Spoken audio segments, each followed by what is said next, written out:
Price is what you pay. Value is what you get. Verizon, AT&T, Sprint, and T-Mobile. Which carrier is fast, good, and cheap? Here's a hint. You can only have two.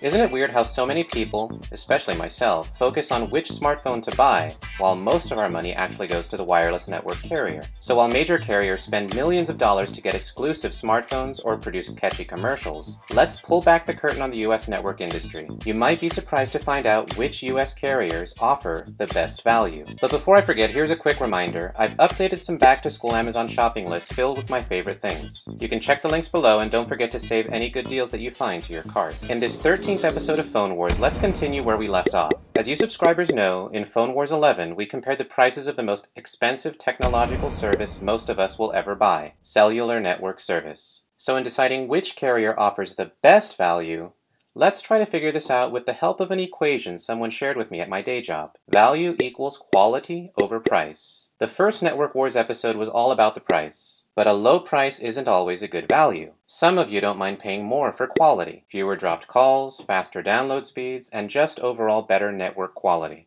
In the first Network Wars video, we went over the straightforward objective part, the price. In this second installment, let's look at the more subjective part, the quality of LTE networks, in order to figure out which carrier might be the best value in your part of the country. And that's really my goal in producing Network Wars. To help you find the best value, whether that's by saving you thousands of dollars or saving you countless hours of frustration on a weaker network. But before we get into it, Part 1. What is 4G LTE? LTE, an acronym for long-term evolution, is a higher bandwidth, lower latency evolution of older GSM and HSPA network technologies. LTE launched 3.5 years ago in Scandinavia and Europe. And if you're still using 3G, now may be the perfect time to jump on the first true mobile broadband network. With 4G LTE speeds 5 times faster than 3G, all competitive US carriers are now fully committed to building out their own LTE networks. But being first isn't always an advantage. Remember this equation? When a company is first, there are a lot of benefits. The company gets to set the stage in both quality and price because consumers have no other choice. But now that LTE has been in the US for over 3 years, it's the perfect time to see how the network carriers stack up against each other. First, some criteria. Let's define a quality network in terms of coverage, reliability, and speed. Besides good equipment, the first ingredient in a quality network is great spectrum bandwidth. Part 2. So which carrier has the best 4G LTE spectrum? After television went digital, the FCC had a bunch of extra spectrum bandwidth. So the government prepared to auction off the most powerful blocks of ultra-high frequency 700 MHz spectrum. The lower the frequency, the further the radio waves can travel, making 700 MHz the ideal frequency for a large country like the US. But this auction would be like no other auction before it. Now the wireless carriers had a new player at the poker table. Having recently launched Android and establishing the Open Handset Alliance, Google wanted to change the industry status quo, where carriers lock down their networks by controlling hardware and software. So in 2007, Google lobbied the FCC to require open applications and open devices on networks using this high-quality spectrum. To win government support, Google started the bidding at $4.6 billion.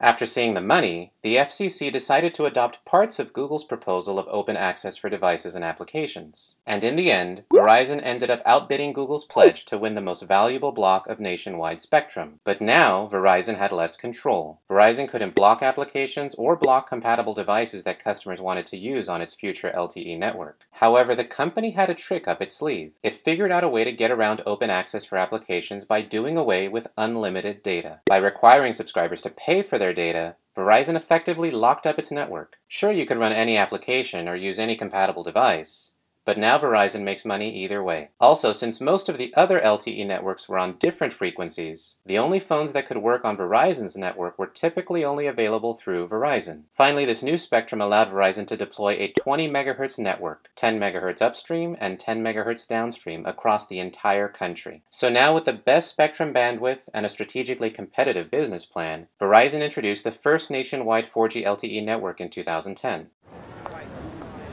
Can you hear me now? Good. This is the main reason why Verizon has a high-quality network and the most postpaid subscribers. Verizon's marketing team could now focus on broad national coverage and reliability, since they were the only ones with a 20 MHz nationwide network. So without knowing where you live, I would recommend Verizon.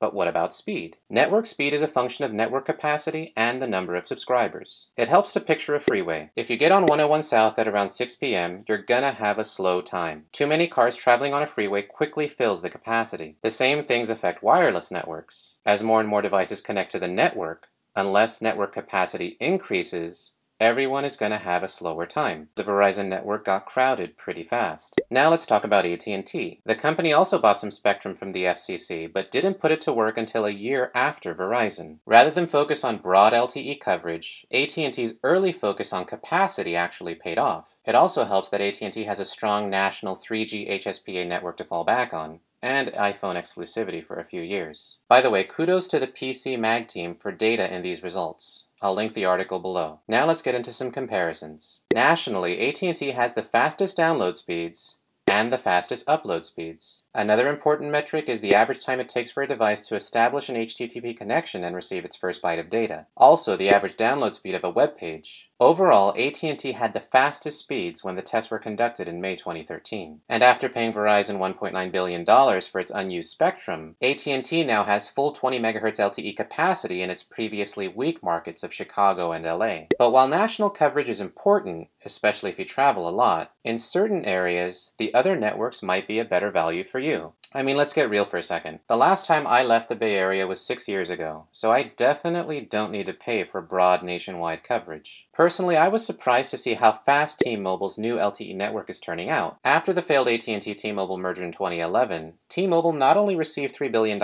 in cash, but more importantly, the company received some valuable spectrum that gives its network 20 MHz bandwidth in certain key markets. But that's not all. After its acquisition of Metro PCS, T-Mobile will have even more spectrum, up to 40 MHz in certain areas. Meanwhile, Sprint is hanging in there, limited by its 10 MHz spectrum bandwidth for its LTE network. But national averages only form part of the picture. Let's break it down by region. In some areas like the Northwest, T-Mobile didn't have enough meaningful coverage data back in May, but the company is growing fast, announcing coverage in these cities in July. Otherwise, AT&T clearly dominated in major cities while Verizon was stronger on the interstate highways. The Southwest was more divided, with Phoenix going to T-Mobile, LA and rural areas to Verizon, and Tucson, Las Vegas, and San Diego to AT&T. Jumping over to the Northeast, now that AT&T has better coverage, it consistently did better than Verizon. In South Central, AT&T and Verizon were tied in Texas, but AT&T won in New Orleans and Memphis, while Verizon had fewer timed-out connections overall. In the southeastern part of the country, AT&T had its best performance, but Verizon did better in areas of Georgia and Florida. And lastly, in North Central,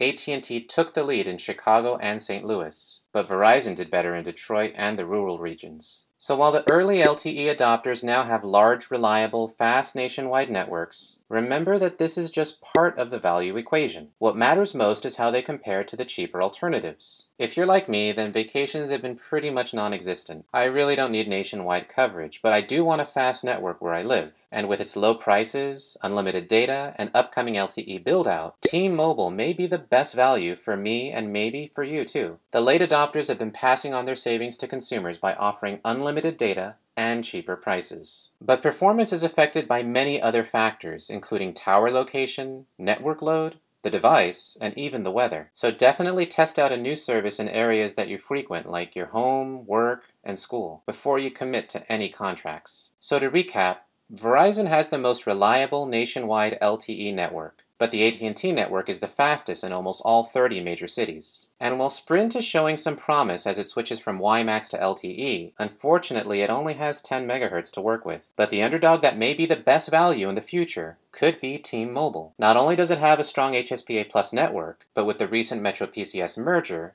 it will now have a lot of spectrum to play with. If you'd like to support the channel and maybe research other cellular plans, check the Amazon links below to make sure you're getting the best deal. And this is the time where I personally thank all the most recent subscribers. Welcome to the channel, a place where I hope we can share ideas and opinions about innovative things that might one day qualify to be our next digital appliances and devices. I always read every single comment, and thanks in advance for liking and sharing these videos on Facebook, Twitter, Google+, and Reddit. While they definitely take a lot of work, I always look forward to your comments to stay motivated and plan out future episodes. If you really liked this video, Click the squares from your computer or check the links below to watch related episodes, especially the first Network Wars video and my review of the upcoming Moto X. In the future, I hope to go over the upcoming Galaxy Note 3 and Apple's latest iPhones, so I hope you stay subscribed here on